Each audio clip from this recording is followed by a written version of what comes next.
Montana Territory, 1878. The first golden rays of dawn streaked across the vast plains, illuminating the weathered wood of the Circle L Ranch. Samuel Landon, 25 years old with sun-bronzed skin and eyes the color of sage, leaned against the corral fence, watching a spirited Mustang test its boundaries. The beast reminded him of himself, wild, untamed, meant to roam free. His lean frame showed years of hard work, while his clean-shaven face and disheveled brown hair gave him a youthful appearance that belied the hardness in his eyes. Another fine specimen, called Hank, the aging ranch hand who'd been like a father to Sam since he'd arrived 4 years ago. Going to break him yourself? Sam nodded, his expression unreadable. No point waiting. Ranch won't run itself. The truth was, Sam preferred the company of horses to people. Horses didn't lie. They didn't make promises they couldn't keep. And most importantly, they didn't die in your arms while outlaws burned your family home to the ground.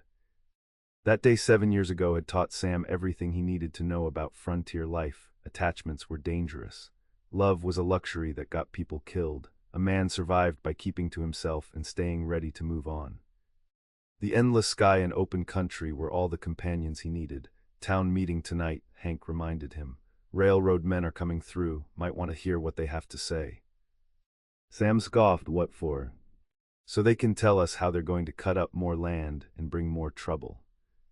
So you can remember you're part of a community, boy. Can't be a lone wolf forever. Sam watched the Mustang rear and kick at the fence. Seems to work fine for me so far. That right? Hank's weathered face crinkled with concern. Then why'd you send for that mail-order catalog for home furnishings last month? Sam's jaw tightened. A man needs a decent chair. Doesn't mean I'm settling. Hank shook his head. Whatever you say, boss. Whatever you say. As the old ranch hand walked away, Sam turned his attention back to the wild horse. He understood the animal's frustration, trapped, cornered, fighting against invisible boundaries. But unlike the horse, Sam had chosen his cage. After watching his parents gunned down by men who'd wanted their Kansas homestead, he'd learned that roots were dangerous things. They gave others power over you. No wife, no family, no heartache, he murmured to the Mustang. That's the only way to survive out here. The town of Bridger Creek was little more than a dusty main street with a handful of buildings, a general store, a saloon, a small church, and a newly constructed schoolhouse. Sam rode in reluctantly, tipping his hat to familiar faces but avoiding conversation. The meeting would be held at Whitman's Saloon, the largest gathering place in town. He tied up his horse and paused, noticing an unfamiliar covered wagon outside the general store. Travelers weren't uncommon, but something about this one caught his attention, perhaps the careful way it was packed, or the small potted plants visible through the canvas opening. Sam was about to turn toward the saloon when the door to the general store swung open, and a young woman stepped out, arms full of parcels. She wore a practical blue calico dress, though of finer quality than most frontier women possessed. Her honey-blonde hair was swept up in a neat arrangement that framed a face that made Sam stop in his tracks. She wasn't just pretty, though she certainly was that with her delicate features and full lips, but there was something in her expression, a determined intelligence in her blue eyes that seemed to take in everything at once. She looked to be about 22 or 23, with the refined bearing of someone educated back east, yet she moved with the purposeful stride of a woman who knew hard work. When she stumbled slightly on the uneven boardwalk, Sam found himself moving forward without thinking. "Allow me, ma'am," he said, reaching to steady her elbow while relieving her of several precariously balanced packages. "Thank you," she replied, her voice carrying a subtle Eastern accent. "I'm afraid I overestimated my carrying capacity." "New to Bridger Creek?" he asked, though the answer was obvious. "Is it that apparent?" She smiled, and something uncomfortable twisted in Sam's chest. "I arrived yesterday. Victoria Caldwell," she added, shifting her remaining packages to offer her hand in a surprisingly forthright manner. "Samuel Landon," he replied, carefully taking her gloved hand. "Circle L Ranch, a few miles north." "Ah, rancher, how fortunate." Her eyes brightened. "Perhaps you might advise me. I've purchased the old Collins property to establish a school and boarding house, but I'm told the well has gone dry." Sam frowned. The Collins place has been empty for 2 years. "It's not fit for habitation, especially for a lady alone." "Which is precisely why I purchased it so reasonably," she countered with unwavering confidence. As for being alone, I assure you I'm quite capable. I spent 3 years teaching at a mission school in Arizona Territory. This gave Sam pause. Arizona was considerably rougher than even Montana Territory. He reassessed the woman before him, noting the self-assured tilt of her chin and the quiet strength in her bearing. The town meeting tonight is about the railroad, he found himself saying. They're looking to expand through the territory, might affect water rights in these parts. Then I shall certainly attend, she nodded decisively. Would you mind helping me load these supplies? I'd be grateful for your insight regarding the well situation afterward. Before Sam could formulate a refusal, she was already walking toward her wagon, clearly expecting him to follow. He found himself doing exactly that, wondering at his own compliance. As they approached her wagon, Sam noticed the careful organization inside: books, teaching materials, quality cookware, and sturdy tools. This was no temporary arrangement. Victoria Caldwell had come to stay. You planning to open a school? He asked, placing her packages in the wagon. The town has already built a schoolhouse, but they need a permanent teacher. The boarding house will provide additional income and housing for single women seeking respectable employment in the territory. She climbed up to arrange the packages. There's a growing need for both. Sam's jaw tightened. Frontier life isn't kind to fancy Eastern plans, Miss Caldwell. For the first time, he saw a flash of something vulnerable cross her face. I'm well aware of the frontier's harshness, Mr. Landon. It's precisely why I'm here. She straightened, her momentary softness replaced by determination. Some of us believe that civilization requires more than mere survival. The words hit Sam like a physical blow. Mere survival had been his entire purpose for 7 years. Well, good luck with your civilizing, Miss Caldwell. His tone came out harsher than intended. I've got business to attend to. As he walked toward the saloon, he could feel her eyes on his back.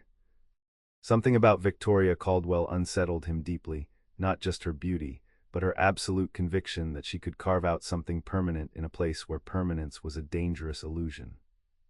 The saloon was crowded with ranchers, miners, and townspeople when Sam entered. He nodded to familiar faces and found a spot near the back wall where he could observe without being drawn into conversation.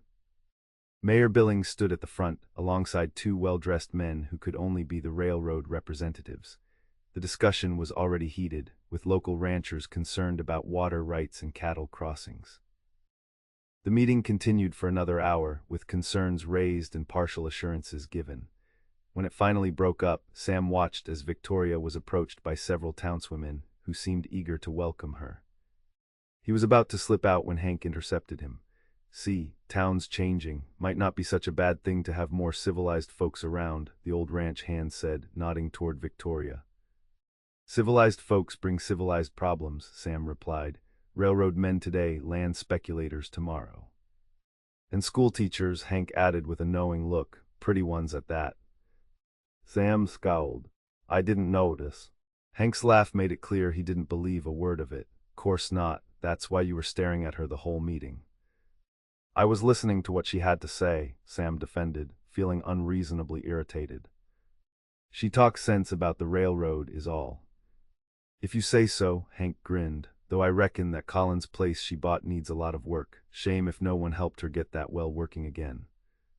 Sam glared at his friend. Don't get any ideas, old man. I've got enough to do at the ranch without taking on charity projects. Didn't say a word about you helping, Hank replied innocently, though water's a neighborly thing out here. Wouldn't want folks thinking the Circle L ain't neighborly. Before Sam could retort, he noticed Victoria making her way toward the door, several local women in tow. Their eyes met briefly across the room, and she offered a small nod of acknowledgement before continuing her conversation. Something about that simple gesture, neither flirtatious nor dismissive, just a recognition of their earlier meeting, left Sam feeling oddly off balance. He turned away, determined to put both the railroad and Victoria Caldwell out of his mind. I'm heading back, he told Hank. Early start tomorrow. As he stepped out into the night air, Sam took a deep breath. The stars stretched endlessly above, a reminder of why he'd chosen this life, the freedom, the solitude, the simplicity of answering to no one. A man could breathe out here, could forget the past, could survive. But as he mounted his horse for the ride home, he found himself glancing toward the dark silhouette of the Collins property on the edge of town. where a single lamplight now glowed in the window. The next morning, Sam was breaking the new Mustang when he spotted a familiar wagon approaching the ranch. He frowned, bringing the horse under control and dismounting as Victoria Caldwell pulled to a stop near the corral. "Mr. Landon," she called, her voice carrying clearly, "I hope I'm not interrupting your work." Sam handed the Mustang's reins to a ranch hand and approached the wagon, dust coating his clothes and sweat dampening his shirt. "Miss Caldwell." "This is unexpected." "I've come on business," she replied, gathering her skirts to climb down from the wagon. Today she wore a practical riding skirt of dark green and a crisp white shirtwaist. Her honey-blonde hair was braided and pinned up, but a few tendrils had escaped in the breeze. "Mayor Billings informed me that your ranch has the nearest working well to my property and the most reliable water source in the area." Sam crossed his arms. "That so?" "Indeed," she met his gaze directly. "I'd like to propose an arrangement. I need water hauled daily until my well can be restored. I'm willing to pay a fair price." "Water hauling is hard work, Miss Caldwell. I don't have men to spare." "I understand that." She pulled a folded paper from her small satchel, "which is why I'm prepared to offer an exchange. Water delivery for fresh bread delivered to your ranch 3 times weekly. I understand from Mrs. Billings that your cook left last month." Sam stared at her, taken aback by her thoroughness. It was true, the ranch had been without a proper cook since old Pete had left for his daughter's home in Oregon. The men had been taking turns with cooking duties, with disastrous results. "You're offering to bake bread for an entire ranch in exchange for water?" he asked skeptically. "I'm offering to supply bread and 1 pie weekly," she clarified. "Additionally, I would teach any of your ranch hands who wish to learn basic reading and arithmetic for 1 hour each Sunday after church." Sam's eyebrows rose. "You've thought this through." "I've found that clear agreements prevent misunderstandings," she replied. "Is it acceptable?" He should refuse. Getting entangled with the new schoolteacher meant complications he didn't need. But the thought of fresh bread after weeks of burned biscuits was admittedly tempting, and several of his younger hands had expressed interest in improving their reading. 2 barrels of water daily, he found himself saying. "Delivered by my hands in the morning, in exchange for bread 3 times weekly, 1 pie, and Sunday lessons for any men who choose to attend." "Agreed," she extended her hand, businesslike. "Shall we shake on it?" Sam hesitated before taking her small, gloved hand in his calloused one. "You drive a hard bargain, Miss Caldwell." "Necessity is a powerful motivator, Mr. Landon." A smile touched her lips. "I'll expect the first delivery tomorrow. The bread will follow the day after." As she turned to climb back into her wagon, Sam found himself asking, "Why the Collins place?" "It's practically falling down." Victoria paused, her expression growing more serious. "Because it was affordable and because I believe in restoration, Mr. Landon. What others see as beyond repair, I see as simply waiting for the right attention." She looked back at him with unexpected intensity. "Not everything broken remains that way forever." Something about her words felt uncomfortably personal, as though she could somehow see the broken pieces he'd been carrying since Kansas. Sam stepped back, his expression shuddering. "First water delivery tomorrow," he said curtly. "Good day, Miss Caldwell." He watched her wagon roll away, a peculiar unease settling in his chest. Victoria Caldwell was trouble, not the kind that came with guns or threats, but something far more dangerous. She brought with her a vision of permanence, of building rather than surviving, that threatened the careful emptiness he'd cultivated for years. The arrangement proceeded with businesslike efficiency over the following weeks. Each morning, one of Sam's hands delivered water to the Collins place, though Sam found himself taking on the task with increasing frequency. Victoria's bread appeared regularly at the ranch, fresh and perfectly baked, along with the promised pies that had his men nearly coming to blows over the last slices. Despite his intentions to maintain distance, Sam found himself lingering during deliveries, watching the transformation of the Collins property with reluctant admiration. Victoria worked from dawn until dusk, replacing broken windows, patching the roof, and clearing overgrown vegetation. She'd hired the blacksmith's son for heavy lifting, but much of the work she did herself. "You'll exhaust yourself before the school term even starts," Sam commented one morning in late June, after arriving with the water barrels to find her repainting the front porch at sunrise. Victoria looked up, wiping her brow with her sleeve, leaving a streak of white paint across her forehead. The first boarders arrive in August. The timeline requires certain sacrifices. You've got paint on your face, he pointed out, fighting an unexpected urge to smile at the sight. Do I? She touched her forehead and sighed at the paint on her fingers. Well, it wouldn't be the first time. When I was teaching in Arizona, the children used to tease that I wore more paint than the walls by the end of renovation days. Sam found himself suddenly curious about her past. Why leave Arizona? Victoria's expression grew more guarded. The mission school closed after Apache raids made the area too dangerous. The military advised all civilian teachers to leave. She turned back to her painting. Montana seemed like a place with opportunity. There was more to the story. Sam could sense it in the careful way she answered, but he understood privacy better than most and didn't press. The well, he said instead. I took a look yesterday. The water table's dropped, but it's not dry. With the right equipment, we could deepen it. Victoria's eyes brightened. Truly, that would change everything. I've been setting aside funds, but the estimates I've received for a new well were beyond my means. I've dug wells before, Sam found himself saying. If you purchase the materials, I could help with the labor, save you the cost of hiring someone. The words were out before he could question them. This was exactly the kind of entanglement he'd intended to avoid.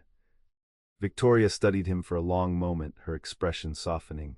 That's very kind, Mr. Landon, but why would you offer? Sam shifted uncomfortably. Water's important out here. No one should go without. It wasn't the full truth, but it was all he was willing to acknowledge, even to himself. Then I accept with gratitude. She smiled, and something in Sam's chest tightened at the genuine warmth in her expression. Perhaps we might progress to first names if we're to be digging wells together. Sam hesitated, then nodded. Sam, he offered. Victoria, she replied, though my students in Arizona called me Miss Vicky. Victoria suits you better, he said, then felt foolish for the observation. But she merely smiled again. I think so too. As he drove away that morning, Sam tried to make sense of his offer. It was simply neighborly, he told himself, nothing more. But the truth was, watching Victoria Caldwell pour her heart and strength into rebuilding what others had abandoned stirred something in him he'd thought long dead, a begrudging admiration for someone who refused to accept that broken things stayed broken. By mid-July, the well project was underway, consuming Sam's Saturdays and extending into early evenings through the week. He'd brought tools from the ranch and recruited two of his hands who had mining experience to help with the deeper sections. Victoria worked alongside them when she wasn't painting or repairing the house, hauling debris and bringing cool water for the workers. The Sunday lessons had expanded beyond the ranch hands to include several town children eager for a head start before school began. Sam observed one such lesson from the doorway of the partially renovated parlor, watching as Victoria patiently guided a miner's son through a difficult reading passage. Very good, Thomas, she encouraged. Now, what do you think the author meant by that description? The boy's brow furrowed in concentration. That the mountain was real big. Indeed, but how did he make you feel the mountain's size without simply saying it was big? She prompted. As the lesson continued, Sam found himself impressed by her teaching method. She didn't simply impart information but taught her students how to think, a rare approach on the frontier, where practical skills usually took precedence over abstract thought. Later, as the students were leaving, Victoria noticed Sam in the doorway. Have you been there long? She asked, gathering her books. Long enough to see you're good at what you do, he replied honestly. A pleased flush colored her cheeks. Thank you. I believe education should involve more than memorization. Especially out here, where children need to learn adaptability and critical thinking to survive. Is that what brought you to teaching, shaping young minds? Victoria arranged her books on a freshly built shelf before answering. Partly. But in truth, I became a teacher because it was one of the few respectable ways a woman alone could support herself and still maintain some independence. You've never mentioned family, Sam observed, following her to the kitchen where she began preparing tea. She was quiet for a moment, measuring leaves into a teapot. My parents died of influenza when I was 16. I had a brother who went west to make his fortune in the gold fields. She poured hot water over the leaves. His letters stopped coming 3 years ago. The simple statement carried a weight of loss that Sam recognized all too well. I'm sorry, he said inadequately. Victoria nodded, her usual confidence momentarily dimmed. Life is uncertain, especially out west. We make our choices and carry on. She poured 2 cups of tea and handed one to Sam. What about you? You've never mentioned family either. Sam accepted the cup, debating how much to reveal. Lost mine in Kansas, raid on our homestead. Understanding filled her eyes, but to his relief, she didn't offer platitudes. How old were you? 18, he stared into his tea. Young enough to start over, old enough to remember everything. Victoria was quiet for a moment. Is that why you chose ranching, to be away from settlements? The question hit uncomfortably close to the truth. Ranching suits me. No one to answer to but myself, no attachments. Yet you employ a dozen men, maintain agreements with neighboring ranches, and deliver water to stubborn schoolteachers, she observed with gentle humor. That seems like several attachments to me. Sam frowned. That's different, business arrangements. Is it? Victoria sipped her tea, watching him over the rim of her cup. You stepped in when the Miller boys were harassing Thomas last week. You brought extra lumber for my porch without being asked. Those aren't business decisions, Sam. He shifted uncomfortably, just being neighborly. Perhaps, she conceded. Or perhaps you're not quite as unattached as you believe. Before Sam could formulate a response, a crash of thunder shook the house, followed by the sudden drumming of rain on the newly repaired roof. They both moved to the window, watching as the dry earth greedily absorbed the unexpected summer storm. We should cover the well, Sam said, reaching for his hat. They dashed outside together, racing to secure tarps over the half-completed well shaft. The rain came down in sheets, drenching them both within seconds. As they worked to tie down the heavy canvas, Victoria's foot slipped in the rapidly forming mud. Sam caught her instinctively, one arm around her waist. For a breathless moment they stood frozen, rain streaming down their faces, her body pressed against his. Her honey-blonde hair had come loose from its pins, darkened by the rain and clinging to her neck. Water droplets clung to her lashes, and her blue eyes held his with unexpected warmth. Sam became acutely aware of the curve of her waist beneath his palm, the slight catch in her breathing. Something shifted between them, a boundary crossed, a possibility acknowledged. He released her and stepped back, suddenly unsure. We should get inside, he managed, his voice rougher than intended. Victoria nodded, though something in her expression suggested she had seen more than he intended to reveal. They returned to the house in silence, both dripping on the newly swept floor. You should get back to your ranch, she said, handing him a towel. The storm may worsen. Sam nodded, drying his face and hands. The well should be finished next week, weather permitting. Yes, she agreed, a curious note in her voice. And then our arrangement will be complete. The thought was oddly unsettling. Once the well was functioning, there would be no need for daily water deliveries, no reason for him to ride to the Collins place each morning. Your bread has been good for morale at the ranch, he found himself saying. Perhaps we could continue that part of the arrangement. Victoria's expression softened. I'd like that. As Sam rode back through the rain, he tried to make sense of his reluctance to end their arrangement. Victoria Caldwell represented everything he'd avoided for 7 years: permanence, community, the complicated tangle of human connection. Yet somehow, the thought of returning to his solitary existence seemed suddenly less appealing than it had before she arrived in Bridger Creek. The town's midsummer social took place the following weekend, a tradition bringing together families from outlying ranches and farms. Sam normally avoided such gatherings, but this year found himself attending at Hank's insistence that the ranch owner should make an appearance. The newly completed schoolhouse had been decorated with wildflowers and lanterns, with tables of food prepared by the townswomen set up outside. A small band played near the schoolhouse steps, and several couples were already dancing on a wooden platform constructed for the occasion. Sam stood at the edge of the gathering, a plate of food in hand, watching the interactions with the detached interest of an outsider. He nodded to acquaintances but avoided lengthy conversations, content to observe. His attention was drawn to Victoria's arrival. She wore a dress of deep blue that complemented her eyes, her honey-blonde hair arranged in a more elaborate style than her usual practical braids. Several young men immediately gravitated toward her, including the banker's son and a young rancher from the East Valley. A strange, unfamiliar feeling twisted in Sam's chest as he watched the banker's son lead Victoria to the dance floor. She studied him for a moment, then held out her hand. "Dance with me. The problem will still be there afterward, but perhaps it won't seem quite so overwhelming." Sam hesitated, then accepted her hand. "I should warn you, I haven't danced in years." "Fortunately, I'm an excellent teacher," she replied with a smile that eased some of the tension from his shoulders.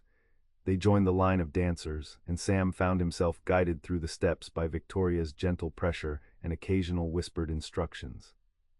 After initial awkwardness, his body remembered movements from long ago socials in Kansas, and he relaxed into the rhythm. "You're doing wonderfully," Victoria encouraged as they circled each other. "See. Not so terrible after all." For the first time that evening, Sam felt himself smile. The company helps. The dance ended too quickly, and as the music paused, they found themselves at the edge of the gathering, slightly breathless. Without conscious thought, Sam kept hold of Victoria's hand. "Thank you," he said quietly. "You were right about the dance." Victoria's smile softened. Sometimes we need to be reminded that difficulties are temporary, while joy, if we allow it, can sustain us through them. In the lantern light, with her blue eyes reflecting the golden glow, Victoria looked impossibly beautiful. Sam was struck by a powerful urge to kiss her, an impulse so unexpected and strong that he took a step back, dropping her hand. "I should be getting back to the ranch," he said abruptly. Hurt flashed briefly in Victoria's eyes before she composed her expression. "Of course, thank you for the dance, Sam." He nodded stiffly and turned away, cursing himself for his cowardice, but unable to face the feelings Victoria stirred in him. Attachments led to loss, that was the lesson of Kansas, the truth that had kept him safe for 7 years. Opening himself to Victoria meant risking that safety, and he wasn't sure he had the courage for it. As he rode back to the ranch alone, Sam couldn't shake the memory of Victoria's expression when he'd pulled away. For the first time in years, his solitude felt less like freedom and more like a self-imposed prison. The well was completed the following week, with fresh, clean water flowing abundantly. True to their agreement, Victoria continued sending bread to the ranch, though Sam delegated the collection to his hands, avoiding trips to town himself. The railroad dispute intensified as surveyors marked potential routes through several local properties, including the Circle L's best grazing land. Sam threw himself into protecting his ranch, meeting with lawyers and neighboring landowners to form a unified front against the railroad's encroachment. But despite his efforts to focus solely on the ranch, thoughts of Victoria persistently intruded. He found himself listening for news of her at church, which he suddenly began attending more regularly. The boarding house had opened with 3 occupants, 2 young women working at the general store and a widow who served as assistant teacher. The school term had begun with 18 students, from children to adults seeking education. "She's done wonders with that old place," Mrs. Billings told him after church one Sunday in early September, "and her teaching methods are remarkable. My Thomas actually asks to practice his reading now." Sam nodded politely, trying not to appear too interested. "The town's fortunate to have her." "Indeed we are," Mrs. Billings agreed, giving him a knowing look, "though some of us wonder how long we'll keep her, pretty as she is. Thomas Bradford's been calling regularly. His family's bank could certainly provide her with security." The information shouldn't have bothered Sam. Victoria was free to receive callers, and Bradford was considered a good match by anyone's standards. Yet the thought of her with the banker's son left a bitter taste in his mouth. His mood darkened further that afternoon, when a messenger arrived from town with news that the railroad had filed legal papers claiming right of way through disputed territories, including a portion of the Circle L. By evening, Sam found himself riding toward town, telling himself he needed to consult with the other affected landowners. But his horse turned almost of its own accord toward the Collins place, now transformed into a respectable boarding house with fresh paint and curtained windows. Lights glowed inside, and as Sam approached, he could hear the sound of a piano drifting through the open windows. He hesitated, suddenly uncertain of his reception after weeks of avoidance. Before he could decide whether to continue or retreat, the front door opened and Bradford emerged, hat in hand. "Evening, Landon," the banker's son called with annoying cheerfulness, "coming to call on Miss Caldwell." Sam nodded stiffly. "Business matter." "Of course," Bradford smiled knowingly. "Don't keep her too late. She's promised to consider my invitation to the harvest dance next month. As Bradford departed, Victoria appeared in the doorway, surprise evident in her expression as she recognized her visitor. Sam, this is unexpected. She wore a simple evening dress of sage green, her honey blonde hair loose around her shoulders. The sight of her after weeks of avoidance hit Sam with unexpected force. I apologize for the intrusion, he said formally, if this is an inconvenient time. Not at all, she replied, stepping back to allow him entry. Please come in. The interior of the house was transformed, polished floors, comfortable furniture, walls lined with bookshelves. The smell of baking and flowers filled the air, creating an atmosphere of warmth and welcome that made the ranch house seem austere by comparison.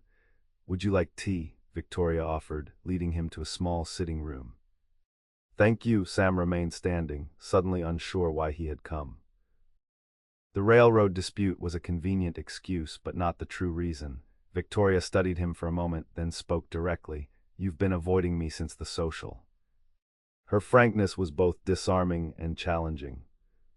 I've been busy with ranch matters, Sam replied, the excuse sounding hollow even to his own ears. I see. She folded her hands in her lap. And what ranch matter brings you here tonight?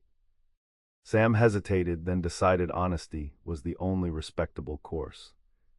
The railroad filed legal claims today. They're forcing access across disputed lands. Concern crossed Victoria's face, including the Circle L. He nodded. My north pasture, best grazing land on the ranch. I'm sorry, Sam. That's terrible news. Her sympathy seemed genuine, with none of the platitudes others had offered. What will you do? Fight it for all the good that will do. He paced the small room. The railroad has more lawyers and money than all of us combined. Victoria was quiet for a moment, thinking, what if you offered an alternative route, one that would still give them access but preserve your best land? Sam stopped pacing. They've made it clear they want the most direct route.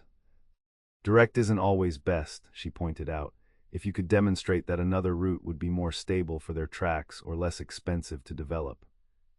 As they discussed possibilities, Sam was struck again by Victoria's practical intelligence. She asked insightful questions about the terrain, the legal precedents, and potential allies among the townspeople. By the time they'd finished 2 cups of tea, he had the outline of a strategy that seemed more promising than his original plan of opposition. Thank you, he said finally. You've given me a new perspective. Victoria smiled. Sometimes an outside view helps. I'm glad if I could be of assistance. The clock on the mantel chimed 9, reminding Sam of the lateness of the hour. I should go. I've kept you too long. Not at all. Victoria walked him to the door. It was good to see you, Sam. I've missed our conversations. The simple admission caught him off guard. I've missed them too, he found himself confessing. They stood in the doorway, the night air cool around them. Sam knew he should leave, but found himself lingering, drawn by something in Victoria's blue eyes. Bradford mentioned a harvest dance, he said abruptly. A small smile played at the corners of her mouth. He did invite me, yes. Have you accepted? The question came out more intensely than intended. Not yet. Victoria studied him, a challenge in her steady gaze. Was there a reason I shouldn't? The moment stretched between them, full of unspoken possibilities. Sam knew what she was asking, whether he had any claim to make, any reason to offer why she should refuse Bradford's attentions. No, he said finally, stepping back, no reason at all. Disappointment flickered across Victoria's face before she composed her features. I see, then I wish you good night, Sam. As he rode back to the ranch, Sam cursed his own cowardice. The truth was, he did have a reason, one that grew stronger each time he saw Victoria, each time they spoke. But admitting those feelings meant opening himself to possibilities he'd sworn never to entertain again after Kansas. He'd built his life around avoiding attachments, convinced that survival meant remaining alone. But for the first time in 7 years, Sam was beginning to question whether mere survival was enough. October brought crisp days and golden aspen trees to the Montana territory. The railroad dispute continued, though Sam's alternative proposal had gained traction with several key decision-makers. The harvest was complete, cattle drives finished, and preparations for winter underway at the Circle L. Sam hadn't seen Victoria since his evening visit, though her bread continued to arrive at the ranch 3 times weekly. The harvest dance was approaching, and according to ranch gossip, Bradford had been boasting about escorting the schoolteacher. On a bright Saturday morning, Sam was inspecting fence repairs when one of his young hands came riding hard across the pasture. "Boss," the boy called, his horse lathered from speed. "There's trouble in town. Railroad men and some hired guns are threatening folks who won't sign their agreements." Sam's thoughts flew immediately to Victoria. "Anyone hurt?" "Not yet," the boy reported, "but they've got Mayor Billings cornered in his office, and they're saying they'll start taking what they need by force." Sam was already mounting his horse. "Get the men. 6 of you armed but discreet. Meet me in town." The ride to Bridger Creek seemed interminable, though Sam pushed his horse to a dangerous pace. The main street was unnaturally quiet when he arrived, with most businesses closed despite the Saturday trade. A group of hard-looking men lounged outside the mayor's office, while townspeople watched nervously from windows.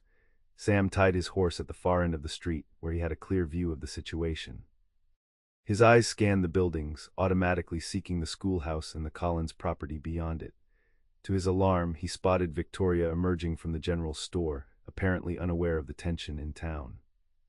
As she walked toward her boarding house, one of the railroad men noticed her and nudged his companions. 3 of them moved to intercept her, blocking her path. "Miss Caldwell," the largest man called with false joviality. "Just the lady we wanted to see. We understand you've been encouraging folks to resist progress." Victoria's back straightened, though Sam could see her wary assessment of the men surrounding her. "If by progress you mean a legal seizure of property, then yes, I've advised my neighbors of their rights." The man's smile hardened, strong words from a woman alone. "Might want to reconsider your position before you find yourself without a school or boarding house." It was a clear threat, and Sam felt cold fury rise in him as he moved quickly down the street toward them. Victoria, however, stood her ground. "Are you threatening me, sir?" she asked, her voice carrying clearly in the tense silence. "Because I assure you, intimidation will not succeed where legal argument has failed." The man took a menacing step forward. "Listen, lady." "Step back," Sam's voice cut through the confrontation as he positioned himself beside Victoria. "Now." The railroad man looked Sam up and down, assessing the threat. "This doesn't concern you, rancher."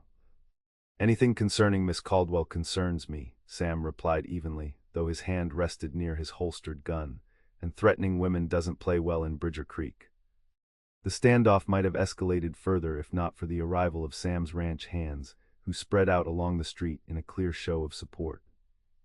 From other directions came townsmen, the blacksmith, the general store owner, farmers and ranchers who had ridden in at the news of trouble. Outnumbered, the railroad men backed down, though their leader couldn't resist a parting shot. "This isn't over. The railroad gets what it wants, one way or another." As they retreated toward the saloon, Sam turned to Victoria, his heart still racing from the confrontation and the fear of what might have happened had he arrived minutes later. "Are you all right?" he asked, scanning her face for signs of distress. Victoria nodded, though he could see a slight tremble in her hands. "Yes, thank you for your timely intervention."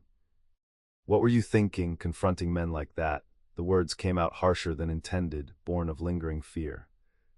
Her chin lifted. "I was thinking that bullies should not be allowed to threaten a community without opposition." "They could have hurt you," Sam said, his voice dropping, "or worse." "Perhaps." Victoria met his gaze steadily, "but some principles are worth risk." In that moment, looking at Victoria's unwavering courage in the face of threat, something crystallized in Sam's mind. The wall he'd built around himself after Kansas, the certainty that attachments only led to pain, began to crack, because the truth was he already cared. Avoiding Victoria hadn't protected him from that. All it had done was deny them both whatever might have grown from the connection they shared. "I need to help sort this out," he said, nodding toward the mayor's office where townspeople were gathering. "But afterward, may I call on you?" "There's something I need to say." Surprise and cautious hope flickered in Victoria's eyes. "Yes," she replied simply, "I'll be waiting." The railroad dispute occupied the next several hours, with the town forming a committee to present a unified response to the company's tactics.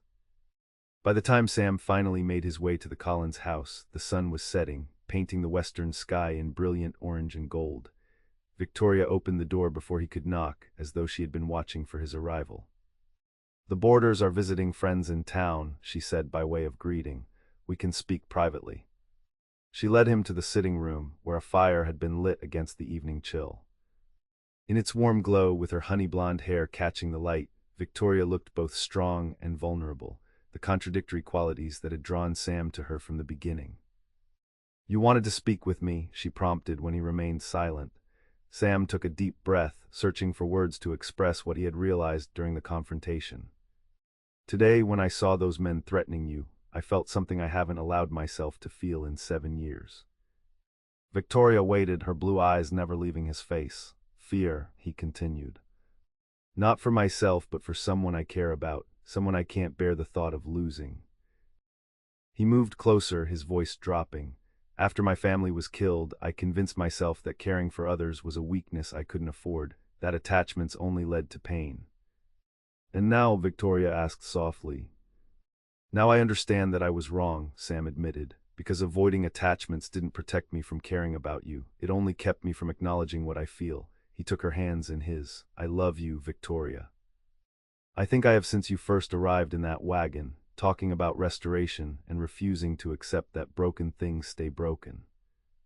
Tears shimmered in Victoria's eyes, but she smiled through them. "I wondered if you would ever admit it." "I'm not an easy man," Sam warned. "I've spent years keeping people at a distance. I can't promise I won't struggle with that." "I don't need easy," Victoria replied, squeezing his hands. "I just need honest and someone who sees value in restoration rather than abandonment." Her smile deepened. "I love you too, Sam Landon, stubbornness and all." The admission filled Sam with a joy so intense it was almost painful, a sharp contrast to the emptiness he'd cultivated for so long. He drew Victoria into his arms, finally allowing himself what he'd wanted since the rainy day by the well.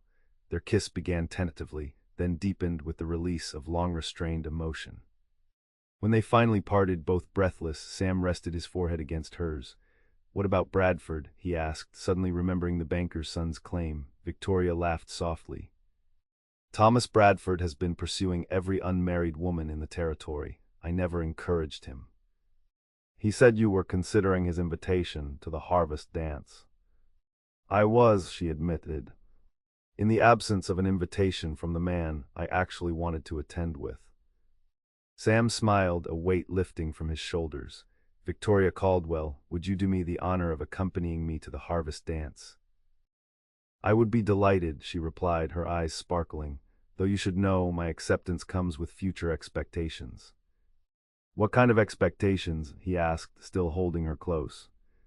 "The kind that involve a certain rancher reconsidering his position on permanent attachments," she said meaningfully. "Specifically, the matrimonial kind." Instead of the panic he might have expected at such a suggestion, Sam felt a surge of certainty. "I'm not looking for a wife," he said solemnly, then smiled at Victoria's momentary confusion. "Or at least I wasn't, until you made me change my mind." Bridger Creek, Montana Territory, spring 1879. Cherry blossoms from the newly planted trees scattered pink petals across the lawn of the Circle L Ranch house, where tables had been arranged for the wedding feast. Lanterns hung in the boughs of larger trees, ready to illuminate the celebration once evening fell. Sam stood on the porch of the house that had been transformed over the winter months. The stark bachelor quarters had given way to a home with curtained windows, comfortable furniture, and the constant smell of Victoria's baking. Books now filled shelves that had stood empty for years, and a piano occupied one corner of the main room, a wedding gift from the grateful townspeople whose lands had been saved by the alternative railroad route Sam and Victoria had championed together. "Nervous?" Hank asked, approaching with 2 glasses of whiskey. Sam accepted the drink with a smile. "No, for the first time in years I'm exactly where I should be." The old ranch hand grinned. "Never thought I'd see the day." "You were more stubborn than that Mustang you broke last summer." "Victoria is more persistent than I am stubborn," Sam replied with a chuckle. "Thank God for that." The sound of approaching wagons signaled the arrival of wedding guests from town. The school was closed for the day, and Victoria's boarding house, now run by the widow who had been her first boarder, was hosting out-of-town visitors for the celebration. As people began filling the ranch yard, Sam watched for the one person he most wanted to see. The minister had insisted on tradition, keeping bride and groom apart since the previous evening. The separation, brief as it was, had left Sam restless, unaccustomed to missing Victoria's presence after months of building a life together. Finally, a carriage appeared, decorated with spring flowers. When it stopped, Victoria emerged in a gown of ivory satin, her honey-blonde hair adorned with small white blossoms. At 23, with the Montana sun having kissed her fair skin with a light golden hue, she was more beautiful than ever.